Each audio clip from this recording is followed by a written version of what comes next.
Sejarah Kehidupan Nabi Muhammad SAW dan para sahabat Edisi Bahasa Inggris. Karya Muhammad Vandestra dan narasi oleh Maghfirah Binti Adam.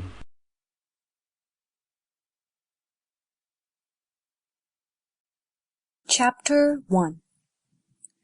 Prophet Muhammad ﷺ was born in Mecca, Arabia on Monday, 12 Rabi al-Awwal or 2 August AD 570. His mother, Aminah, was the daughter of Wahb ibn Abdul Manaf of the Zahra family. His father, Abdullah, was the son of Abdul Muttalib. His genealogy has been traced to the noble house of Ishmael, the son of Prophet Abraham, in about the 14th descent. Muhammad's father died before his birth. Before he was 6 years old, his mother died, and the doubly orphaned Muhammad was put under the charge of his grandfather Abdul Muttalib, who took the most tender care of him. But the old chief died 2 years afterwards. On his deathbed, he confined to his son Abu Talib the charge of the little orphan. When Muhammad was 12 years old, he accompanied his uncle Abu Talib on a mercantile journey to Syria, and they proceeded as far as Busra. The journey lasted for some months.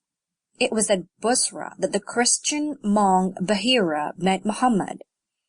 He is related to have said to Abu Talib, "Return with this boy and guard him against the hatred of the Jews, for a great career awaits your nephew." After this journey, the youth of Muhammad seems to have been passed uneventfully, but all authorities agree in ascribing to him such correctness of manner and purity of morals as were rare among the people of Mecca. The fair character and the honorable bearing of the unobtrusive youth won the approbation of the citizens of Mecca, and by common consent he received the title of Al-Amin, the Faithful.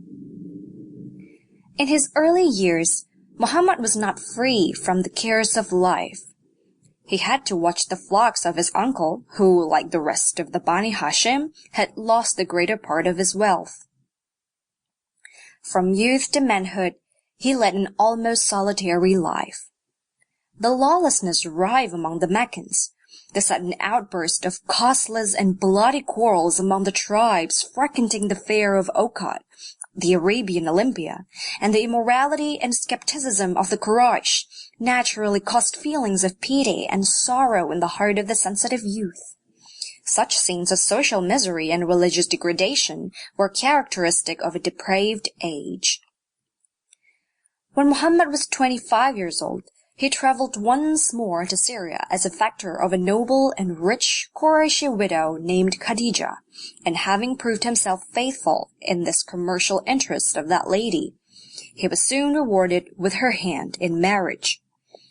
This marriage proved fortunate and singularly happy. Khadija was much the senior of her husband, but in spite of the disparity of age between them, the most tender devotion on both sides existed. This marriage gave him the loving heart of a woman who was ever ready to console him in his despair, and to keep alive within him the feeble, flickering flame of hope when no man believed in him, and the world appeared gloomy in his eyes. Until he reached 30 years of age, Muhammad was almost a stranger to the outside world. Since the death of his grandfather, authority in Mecca was divided among the 10 senators who constituted the governing body of the Arabian Commonwealth. There was no such accord among them as to ensure the safety of individual rights and property.